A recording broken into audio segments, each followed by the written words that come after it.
Hello my dear students, I hope कि सब बढ़िया होंगे। आज जो बेटा हम टॉपिक स्टार्ट कर रहे हैं वो टॉपिक है क्लास 11th का और वो चैप्टर का नाम है अकाउंटिंग इक्वेशन।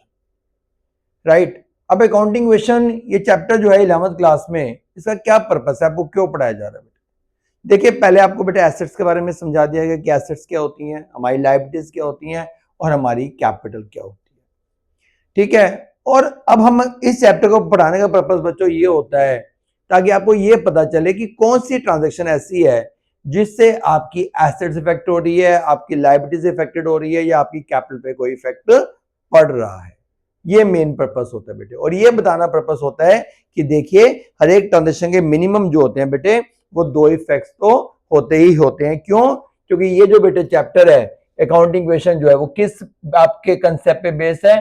वो बेटे कंसेप्ट पे बेस है डुअल एस्पेक्ट कंसेप्ट, जिसका मतलब ये होता है बेटे कि हर एक ट्रांजैक्शन के मिनिमम दो इफेक्ट तो बेटे होते ही होते हैं। इसी वजह से एक बात सुनिए बेटा, इसी वजह से जो बिजनेस की बेटे टोटल एसेट्स होती है ना, हम क्या पढ़ते हैं कि सर हमारी जो टोटल एसेट्स होती हैं इज इक्वल टू बेटे लायबिलिटीज प्लस कैपिटल होती है। बेटा पूरी बात सुनो, total assets is equal to बेटे टोटल लायबिलिटीज होता है, टोटल क्लेम होता है। और लायबिलिटीज आप जानते हो कि आपकी दो पार्ट की होती है बेटे, दो टाइप की होती है, एक एक्सटर्नल और एक बेटा इंटरनल। एक्सटर्नल मतलब आपकी आउटसाइडर लायबिलिटीज, आपकी आउटसाइडर लायबिलिटीज, और इंटरनल लायबिलिटीज मतलब बेटे कैपिटल। तो आपका फॉर्मूला क्या बन गया, आपकी इक्वेशन क्या बन गई कि total assets is equal to outsider liabilities plus capital. Right. तो लायबिलिटीज का फॉर्मूला क्या बन गया बेटे? एसेट्स माइनस कैपिटल, और कैपिटल का फॉर्मूला क्या बन गया बेटे? Assets minus liabilities. ठीक है जी, आगे बात समझ बच्चों, चलिए चलें आगे। तो ये हमने पढ़ लिया बेटे, जो एक ट्रांजैक्शन होती है वो मिनिमम बेटे दो पे इफेक्ट तो करती ही करती है। राइट। अब करते हैं बेटे कुछ ट्रांजैक्शंस के बारे में बात करते हैं। कह रहे जी आप मुझे ये बताओ ऐसे कब होगा कि जब कोई एक एसेट आपकी बेटा इंक्रीज हो रही हो और एक आपकी एसेट जो है वो आपकी बेटे एक आपकी एसेट इंक्रीज हो रही है और एक आपकी लायबिलिटीज इंक्रीज हो रही है, ऐसा कब होगा? बेटा ऐसा उस केस में होता है बच्चों जब हम कोई गुड्स उधार ले रहे हैं या कोई हम एसेट्स है बेटे वो हम क्या कर रहे हैं बेटे? उधार ले रहे हैं।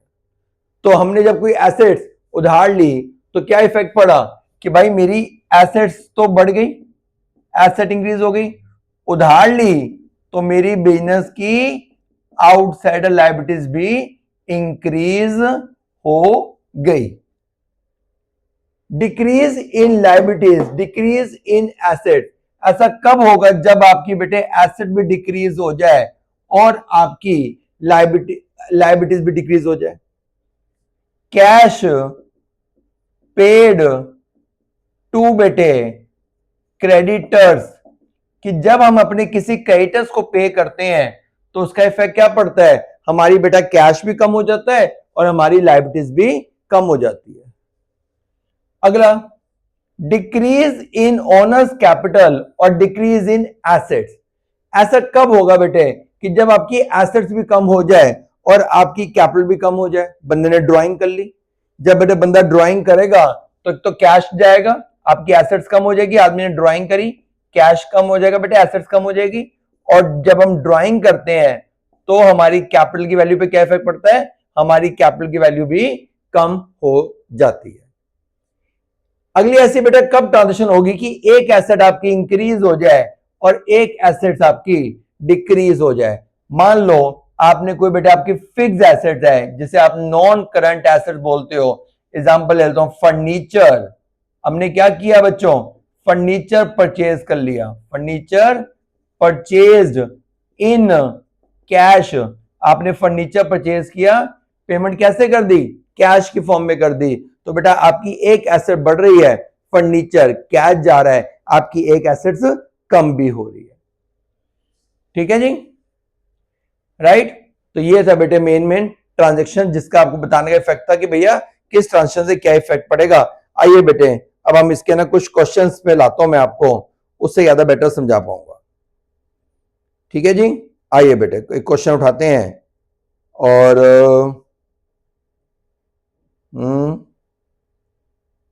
चलिए फर्स्ट है, ये आप ही की बुक का बच्चों क्वेश्चन है, राइट। सब बच्चों के पास टीएस गरवाल ही होती है, उसकी बेटे फर्स्ट इलस्ट्रेशन है।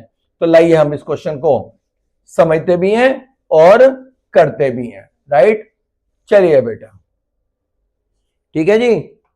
Yes, total assets is equal to total liabilities, right. पढ़ा था ना भी, total assets equal to total liabilities, right. उसमें क्या क्या आ गया बेटे, टोटल लायबिलिटीज मींस आपकी आउटसाइडर लायबिलिटीज और आपकी बेटे इंटरनल लायबिलिटीज यानी कि capital. Total assets equal to outsider liabilities plus बेटे कैपिटल। ट्रांजेक्शन क्या है, Sachin started business with cash, बेटे ऊपर लिखा ना, sorry, Gurman started business with cash, तो not Sachin, Gurman started business with cash. बंदे ने बिजनेस स्टार्ट किया बेटे, क्या इफेक्ट पड़ रहा है, बिजनेस में बेटा कैश आ रहा है। ओ, इस हिसाब ने ना इसको बेटे दूसरे तरीके से किया है। चलिए हम इससे दूसरे तरीके से करेंगे, हम इसे ऐसे नहीं करेंगे बेटे जिस तरीके से इन्होंने कर रखा है। तो वो क्वेश्चन लेते हैं ना बेटे जिसको उन्होंने उस प्रॉपरली, यस,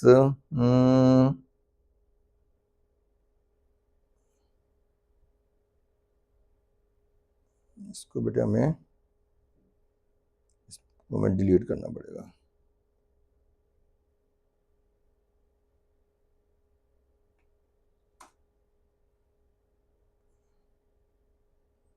राइट, तो अब हमारे पास हमारे सामने बेटे सिर्फ क्या है, एक क्वेश्चन है, सॉल्यूशन बच्चे हम खुद इसका करेंगे बेटे, राइट। ठीक है जी, हमारे सामने बेटा सिर्फ क्वेश्चन है और हम इसका यहां पे प्रॉपर एक अकाउंटिंग क्वेश्चन बना रहे हैं।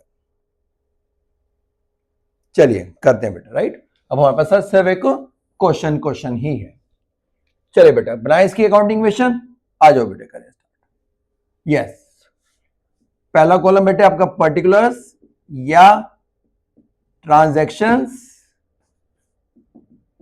टोटल एसेट्स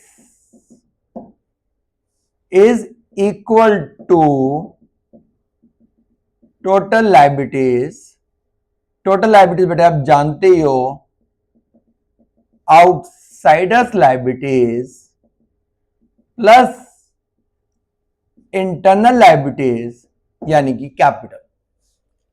पहली एंट्री क्या है बेटे, फर्स्ट एंट्री, गुरमन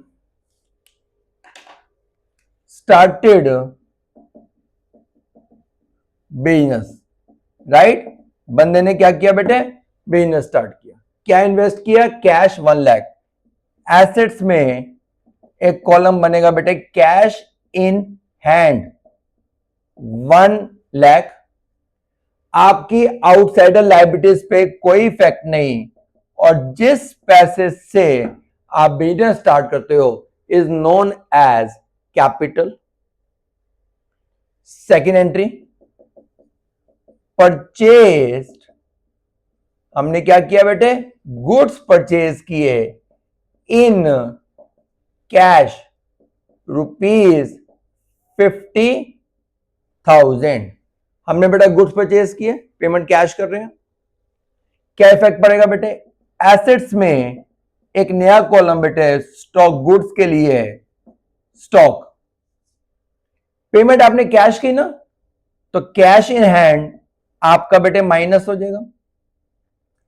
आपने स्टॉक परचेज किया, गुड्स परचेज किया, तो एसेट में बेटा गुड्स का नया कॉलम स्टॉक 50,000। पेमेंट हमने कैश करी है, इससे आपकी आउटसाइडर लायबिलिटीज, और ये जो हमने गुड्स परचेज किए हैं बच्चे, इससे हमारी कैपिटल पे कोई इफेक्ट नहीं पड़ेगा बेटे। तो आपने गुड्स परचेज की, पेमेंट कैश कर दिया, कैपिटल इफेक्टेड कब होगी, आपने ड्राइंग करी हो, या आपने एडिशनल कैपिटल इंट्रोड्यूस की हो, या कोई आपको प्रॉफिट हो रहा हो, या बेटे कोई लॉस हो रहा हो, या एक्सपेंसेस हो रहे हो, या कोई इनकम हो रही हो बेटा। तो अब हमारी इक्वेशन बनी, और ये देखिए ना दो इफेक्ट हुए, स्टॉक एक बार एसेट इंक्रीज हुई, एक बार बेटे एक एसेट्स डिक्रीज हुई।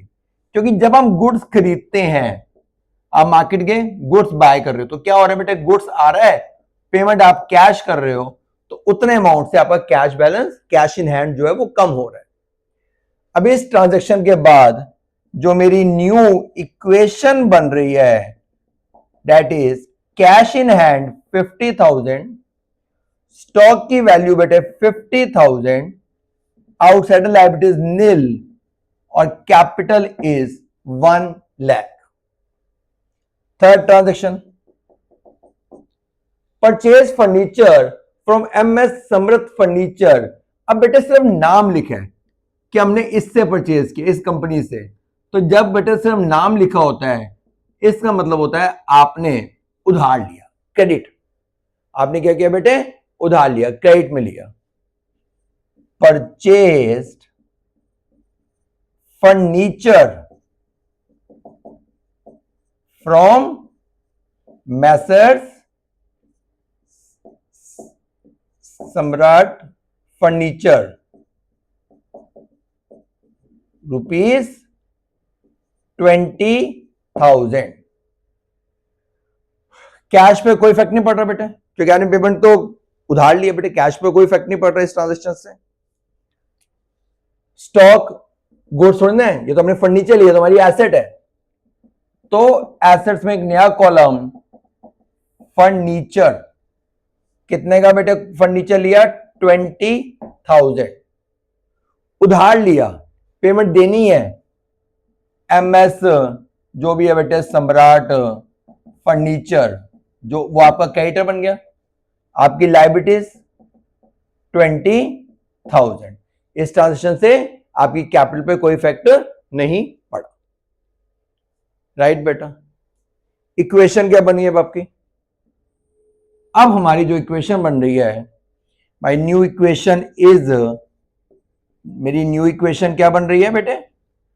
मेरे पास कैश इन हैंड है 50,000, मेरे पास स्टॉक है 50, मेरे पास जो बेटे फर्नीचर है उसकी वैल्यू है 20, मेरी क्रेडिटर्स है 20 और मेरी कैपिटल की वैल्यू है 1 लाख। देखो बेटा मैच कर रही है, 120 120। फोर्थ एंट्री, सोल्ड गुड्स, हमने क्या किया बेटे, गुड्स बेचे, कॉस्ट प्राइस 25,000, सेलिंग प्राइस 35, और बेटा हमने कैश में सेल करी है, उधार उधर नहीं बेचा, कैश सेल करी है। राइट, इस ट्रांजेक्शन को बेटे हम दूसरे पेन से लिखते हैं। अब 25 की चीज आपने 35 में बेची, इट मींस आपको प्रॉफिट हुआ कितने का बेटे, 10,000 रुपए का। हमने गुड सेल किए, कॉस्ट क्या थी बेटे, कॉस्ट थी 25, आपने सेल किया 35 में, कैश कितना आ रहा है मेरे पास, कैश आ रहा है 35, कैश इन हैंड कितना इंक्रीज हो रहा है बेटे, 35,000। स्टॉक कितने का जा रहा है मेरे से, स्टॉक जा रहा है 20 का बेटे, स्टॉक माइनस हुआ 20,000। फर्नीचर पे कोई इफेक्ट नहीं, आपकी आउटसाइडर लायबिलिटीज पे कोई इफेक्ट नहीं। अब 20 की चीज आपने बेटा 35 में बेची, तो आपको 25 की थी, जो बेची है उसकी कॉस्ट क्या थी 25 की चीज आपने 35 में बेची, 10,000 रुपीज का हमें क्या हो रहा है बेटे, प्रॉफिट। तो कैपिटल में प्रॉफिट हो तो कैपिटल क्या हो जाएगी बेटा, इंक्रीज हो जाएगी। कैपिटल पे क्या इफेक्ट पड़ेगा, कैपिटल की वैल्यू बढ़ जाती है, और अगर लॉस हो रहा होता तो बेटा हमारी कैपिटल की वैल्यू कम हो जाती। और कोशिश ये करो बेटा प्लीज आगे मेंशन कर दो कि मैं 10,000 पे किस बात का ऐड किया, प्रॉफिट का। बेटे हमने किस बात का ऐड किया, 10,000 पे हमारा प्रॉफिट। अब मेरी इक्वेशन बन रही है इस ट्रांजेक्शन के बाद, कैश समझ आ गया, कैश हमारे पास कितना आया 35, स्टॉक बेटा हमसे कितने का गया 25 और 10 का प्रॉफिट। मेरी इक्वेशन बनी 85,000 plus 25,000 plus 20,000 is equal to 20,000 plus बेटे 1,10,000। MS Samrat furniture was paid in cash. MS Samrat furniture कौन था? हमारा क्रेडिटर जिससे हमने उधार मान लिया था। Paid to messrs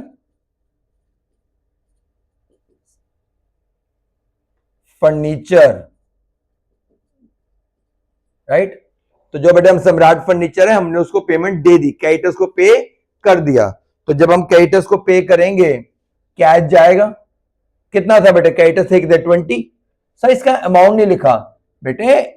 furniture MS Samrat furniture कौन था? ये था ना जिससे मैंने 20,000 रुपए का फर्नीचर उधार लिया था। तो हमने उसको तो 20 तो पे किया होगा। तो cash in hand 20 minus, stock पे कोई इफेक्ट नहीं, फर्नीचर पे कोई इफेक्ट नहीं, मेरे क्रेडिटर्स कम हो गए और हमारी कैपिटल पे कोई इफेक्ट नहीं पड़ा। क्योंकि जब आप क्रेडिटर्स को पे करोगे तो ऑब्वियस है उतने अमाउंट से आपके क्रेडिटर्स कम भी तो हो जाएंगे। तो अब ये आखिरी एंट्री थी। तो इस एंट्री के बाद बेटे जो इक्वेशन बनती है वो मेरी फाइनल इक्वेशन है। मेरे पास कैश इन हैंड आया 65,000, मेरे पास बेटे जो स्टॉक है उसकी वैल्यू है 25, फर्नीचर 20, आउटसाइडर लायबिलिटीज नील, कैपिटल 1,10,000। टोटलिंग कर लो बेटे, 1,10,000 बच रहा है। हाँ जी 1,10,000 आ रहा है।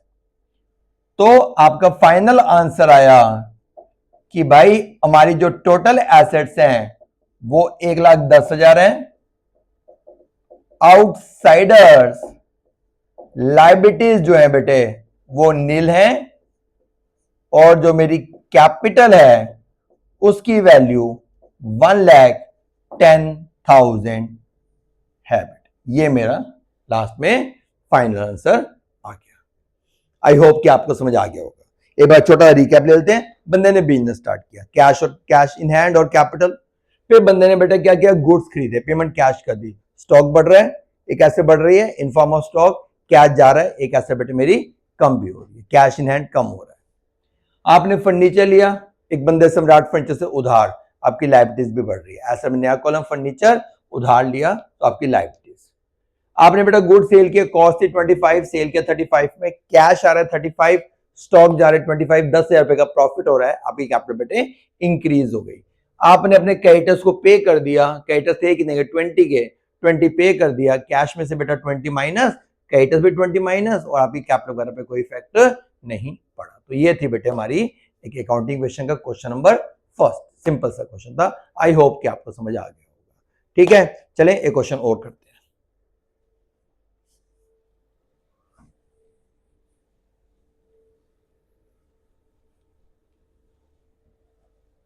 राइट, चलिए बेटे क्वेश्चन नंबर 2। एक क्वेश्चन बेटे हम इसका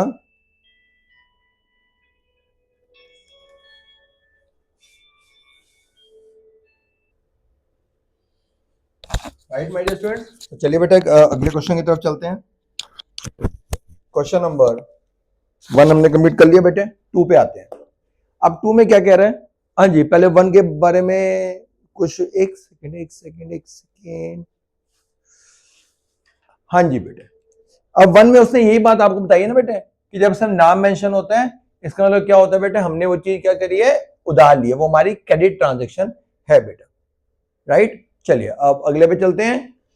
अगली इलस्ट्रेशन क्या है उसको समझते हैं भाई। कह रहा है भाई अकाउंटिंग क्वेश्चन बना दो। ठीक है, बनाते हैं। और क्या क्या बातें हैं? पहली एंट्री है, बंदे ने बिजनेस स्टार्ट किया, तो पता ना क्या इफेक्ट पड़ता है बेटे? जब बिजनेस स्टार्ट करते हैं तो पहले तो भाई टोटल एसेट्स हमारी किसके इक्वल होती है बेटे? हमारी टोटल लायबिलिटीज के। टोटल लायबिलिटीज बेटे 2 होती हैं, आउटसाइडर लायबिलिटीज और इंटरनल और एक्सटर्नल बेटे, आउटसाइडर लायबिलिटीज और कैपिटल। बंदे ने बिजनेस स्टार्ट किया, एसेट्स में एक कॉलम बेटे कैश इन हैंड 70,000, और जिस पैसे से बिजनेस स्टार्ट किया जाता है वो क्या बन जाती है? हमारी कैपिटल। कैपिटल कितनी होगी बेटे? 70,000। खाली कैश भी लिख सकते हो, कैश इन हैंड भी लिख सकते हो बेटे। दोनों बातें चलेंगी। देन उसके बाद बेटा अगली एंट्री क्या थी? बंदे ने परचेज किए गुड्स ऑन क्रेडिट, तो जब गुड्स परचेज किए ऐसा बेटा एक नया कॉलम बना, गुड्स के लिए कौन सा कॉलम बनता है? स्टॉक। कितने गुड्स परचेज किए? 18,000 रुपए के। उधार लिए तो बेटा आपकी लाइबिलिटीज है ना, लाइबिलिटी में कॉलम बनेगा क्रेडिटर्स, कितने के? 18,000। क्या बनी इक्वेशन? मेरे पास कैश इन हैंड कितना हो गया? 70। मेरे पास बेटे स्टॉक कितने का आ रहा है? 18। और मेरे क्रेडिटर्स कितने के बेटे? 18। और मेरी कैपिटल कितनी है? 70,000। Payment to creditors in full settlement ₹17,500। बेटे क्रेडिटर्स थे कितने के मेरे? क्रेडिटर्स 18,000 के। हम क्रेडिटर को कितना पे कर रहे हैं? 17,500। 500 रुपए बैलेंस बचा। 500 रुपए क्या बचा? बैलेंस। पर लिसन बेटे, उसने एक वर्ड यूज किया है, paid to creditor in full settlement, है ना, फुल सेटलमेंट, ये वर्ड लिखा ना बेटे, फुल सेटलमेंट। फुल सेटलमेंट मतलब क्या होता है कि भाई हमारा आपका लेन देन समाप्त, खत्म, अब कोई डेट नहीं है ना, जो भी मैंने आपको पेमेंट देनी थी वो पेमेंट कंप्लीट हो गई है, फुल सेटलमेंट हो गई है। तो हमने क्रेडिटर्स को पे कितना किया? पे तो 17,500 ही किया है, तो कैश कितना माइनस होगा बेटे जितना आप पे कर रहे हो? 17,500। बट क्रेडिटर्स कितने कम होंगे? क्रेडिटर्स कम होंगे पूरे 18,000 के। क्यों? क्योंकि बेटे उसने बोल रखा है कि भाई फुल सेटलमेंट हो गई है। फुल सेटलमेंट मतलब हमारा आपका जो लेन देन था वो कंप्लीट हो गया, हमने देने आपको 18,000 थे बट 17,500 दिए और ये काम हमारा जो डेट है वो कंप्लीट हो गया 17,500 में। तो इट मींस आपको 500 रुपए का बेटे प्रॉफिट हो गया ना, आपको डिस्काउंट मिल रहा है 500 रुपए। ठीक है, आपने 18,000 देने थे, 17,500 देके आपका काम कंप्लीट हो गया, फुल सेटलमेंट हो गई। अब आपने उसको कोई पेमेंट और नहीं देनी है, 500 रुपए का आपको क्या हो गया बेटे? गेन हो गया, प्रॉफिट हो गया, आपको 500 रुपए का डिस्काउंट मिल गया। तो आप जब प्रॉफिट होगा तो आपकी कैपिटल पे क्या इफेक्ट पड़ेगा? कैपिटल इंक्रीज हो जाएगी, तो कैपिटल में बेटा 500 रुपए प्लस हो गए। मेरी रिक्वेस्ट है कि प्लीज आगे मेंशन कर दो कि वो 500 रुपए आपने किस बात के ऐड की। जैसे पिछले क्वेश्चन में प्रॉफिट हुआ था, आगे मेंशन किया था प्रॉफिट, यहां बेटे आपको डिस्काउंट मिल रहा है, तो आप यहां 500 रुपए ऐड कर रहे हो, किस वजह से? क्योंकि आपको डिस्काउंट मिल रहा है। अब हमारी इक्वेशन क्या बनी? मेरे पास कैश इन हैंड रहेगा बेटे 70 माइनस दिस 52,500, स्टॉक है मेरे 18 का, क्रेडिटर्स मेरे पूरे खत्म हो गए नील, और मेरी कैपिटल की वैल्यू हो गई 70,500।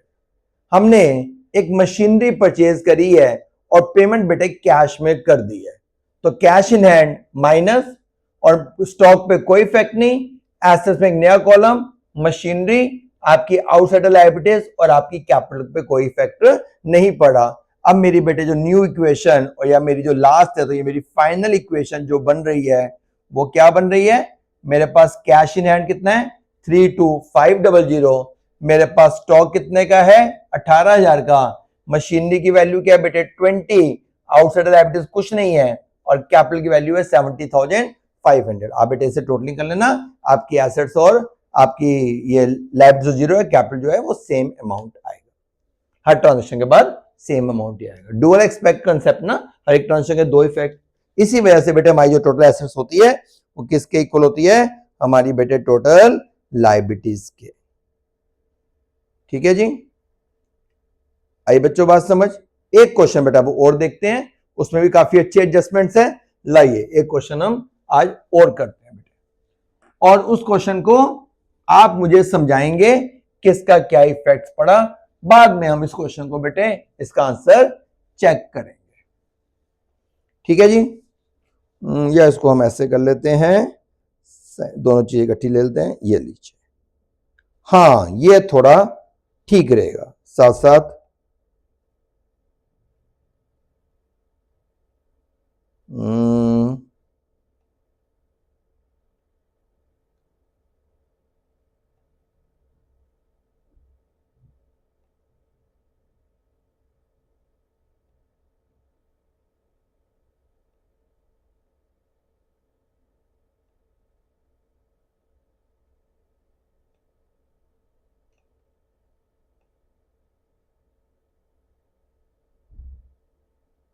चलिए पहली एंट्री है बेटे, right. Rakesh commence business with cash. Rakesh ने बेटा बिजनेस स्टार्ट किया, ठीक है। थोड़ा बेटा छोटे छोटे वर्ड आ रहे हैं तो आप इसे प्लीज जूम करके देख लीजिएगा। बंदे ने बिजनेस स्टार्ट किया, क्या इफेक्ट पड़ा? एसेट्स में एक कॉलम बना बेटे कैश इन हैंड 1,50,000, और जिस पैसे से बिजनेस स्टार्ट करते हैं वो हमारी क्या बन जाती है बेटे? कैपिटल। तो हमारी कैपिटल की वैल्यू कितनी आ गई? कैपिटल की वैल्यू आ गई 1,50,000। थोड़ा सा इसको बड़ा करके देखते हैं अगर होता है तो।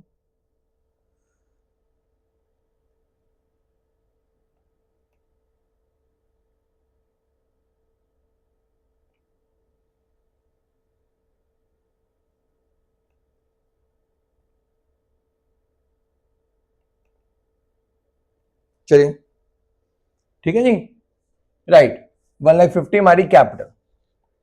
फर्नीचर परचेज इन कैश, आपने बेटे 20,000 रुपए का फर्नीचर परचेज किया, पेमेंट कैश कर दी।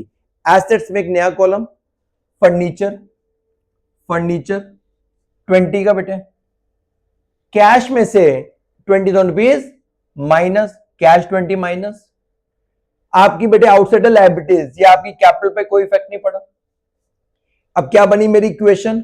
न्यू इक्वेशन इज, मेरे पास कैश इन हैंड कितना रह गया? 1,30,000। फर्नीचर की वैल्यू कितनी बेटे? 20। आउटसाइड लायबिलिटीज कुछ भी नहीं है, कैपिटल कितनी है? 1,50,000। परचेज गुड्स फ्रॉम महेश, सिर्फ नाम मेंशन है। अभी पीछे पता है कि जब बेटे सिर्फ नाम मेंशन होता है इसका मतलब आपने उधार लिया है, क्रेडिट परचेज किया। स्टॉक, कैश पे कोई इफेक्ट नहीं पड़ा, फर्नीचर पे कोई इफेक्ट नहीं पड़ा। ऐसे में नया कॉलम बना बेटे गुड्स के लिए, कौन सा भला? स्टॉक। उधार लिया, लायबिलिटीज, क्रेडिटर्स 25 के, कैपिटल का कोई लेन देन नहीं। इक्वेशन, कैश इन हैंड मेरे पास 1,30,000 है, मेरे पास फर्नीचर की वैल्यू 20 है, मेरे पास स्टॉक की वैल्यू 25 है, मेरे क्रेडिटर्स 25 के हैं, और मेरी कैपिटल की वैल्यू 1,50,000 है। कैश सेल्स, आपने नगद माल बेचा बेटे, आपने जो बेटे माल बेचा ना उसकी जो कॉस्ट है 10,000। मैं लिख देता हूं बेटे, शायद आपको उसमें कॉस्ट 10 है, सेलिंग प्राइस है 14,000। तो प्रॉफिट कितने का हो रहा है बेटा? हमें प्रॉफिट जो हो रहा है उसकी वैल्यू है बच्चों 4,000। हमने गुड सेल की है, कॉस्ट थी बेटे 10,000, हमने सेल किया 14,000 रुपीज में। मेरे पास कैश आ रहा है 14,000, कैश में प्लस हुआ 14, 1,30,000 था, 14 कैश आया, तो मेरे पास बेटे कैश इन हैंड हो गया 1,44,000। फर्नीचर की वैल्यू बेटे 20 ही है, स्टॉक की वैल्यू बेटे कम हो जाएगी, स्टॉक मैंने बेच दिया, 10 का मैंने स्टॉक सेल कर दिया, स्टॉक की वैल्यू कम हो गई, 25 था, 10 माइनस 15 रह गया। ये कितनी वैल्यू बेटे? 15,000 है। आउटसाइडर लायबिलिटीज 25 ही है, और 10 की चीज मैंने 14 में बेची, 4 का मुझे क्या हो गया? प्रॉफिट। तो मेरी वैल्यू कितनी होगी बेटे? 1,54,000। हमने एडिशनल कैपिटल इंट्रोड्यूस करी है, तो क्या इफेक्ट पड़ेगा? कैश में प्लस हो जाएगा और आपकी कैपिटल भी प्लस हो जाएगी। क्या बनी इक्वेशन? मेरे पास कैश हो गया बेटे 1,64,000, मेरे फर्नीचर की वैल्यू 20, मेरे पास बेटे जो डेटर्स हैं 15 के, क्रेडिटर्स बेटे 25, और कैपिटल की value 1,74,000। Commission received in advance, commission आपको बेटे एडवांस मिल गई, राइट। चाहे एडवांस मिली हो, चाहे करंट ईयर की मिले, चाहे प्रीवियस ईयर की मिले, कैश तो आएगा, कैश तो आ रहा है ना। तो कैश इन हैंड में प्लस हो गया 2,000। अब हम बात करते हैं बेसिक की।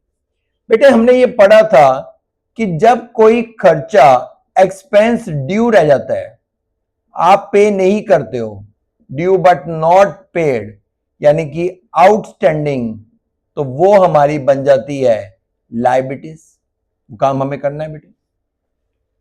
जब कोई एक्सपेंस हम एडवांस पे कर देते हैं, expenses paid, expenses paid in advance, तो वो हमारी बन जाती है बेटे एसेट्स। जब कोई इनकम ड्यू रह जाती है, इनकम मिलनी है और वो नहीं मिली, ये मिलनी है बेटे, वो हमारी एसेट है।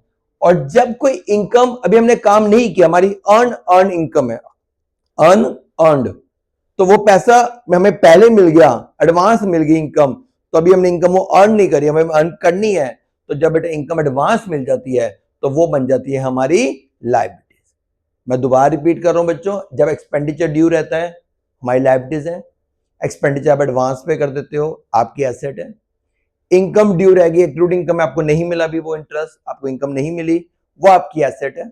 बट अगर आपको इनकम एडवांस मिल जाती है तो वो आपकी लायबिलिटीज है।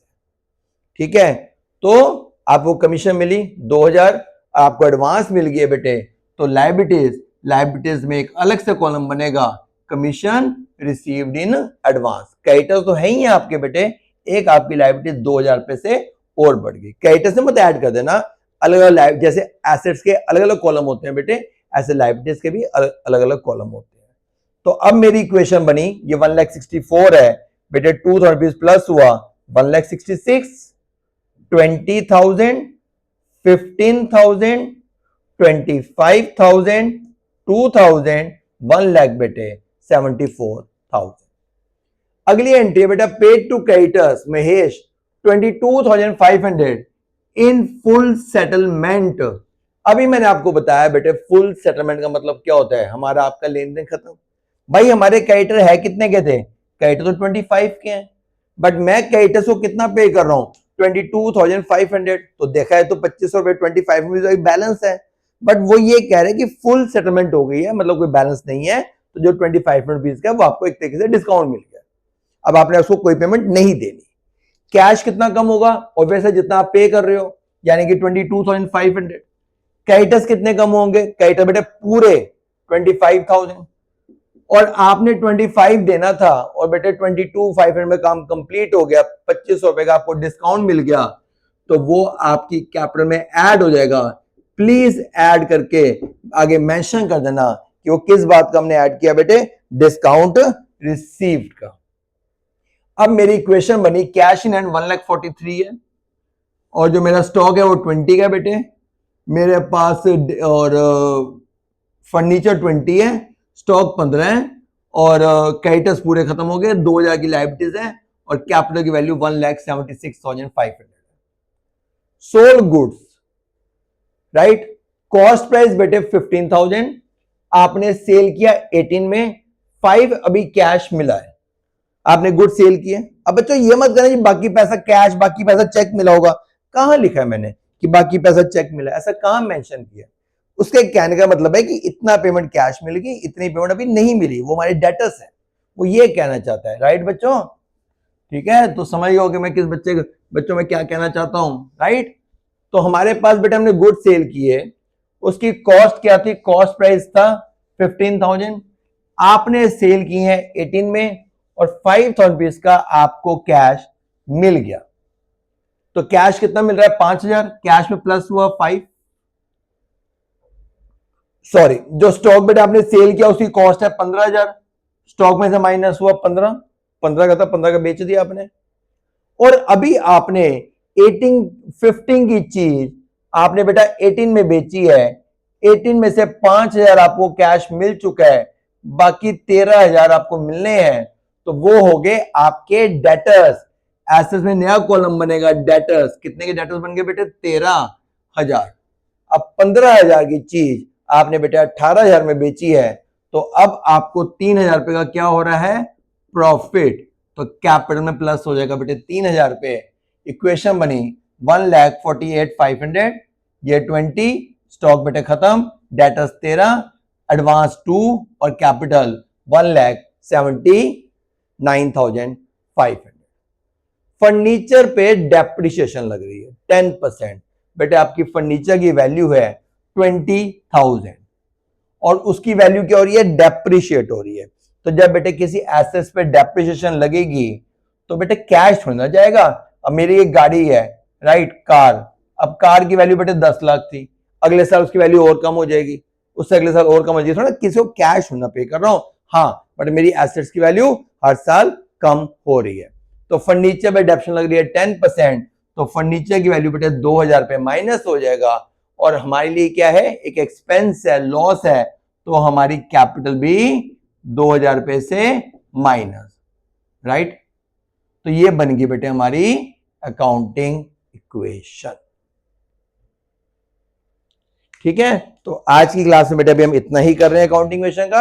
अभी अकाउंटिंग इक्वेशन का एक ये वाले क्वेश्चन भी करेंगे और एक वो वाले क्वेश्चन भी होते हैं, 2-3 नंबर में आते हैं, जिसमें आपको बेटा opening capital, closing capital, profit loss, वो सब चीजें फाइंड आउट करनी होगी। तो हम अकाउंटिंग इक्वेशन का चैप्टर 2 क्लासेस में खत्म कर लेंगे। आज की फर्स्ट क्लास थी, सेकंड क्लास में हमारा चैप्टर कंप्लीट हो जाएगा।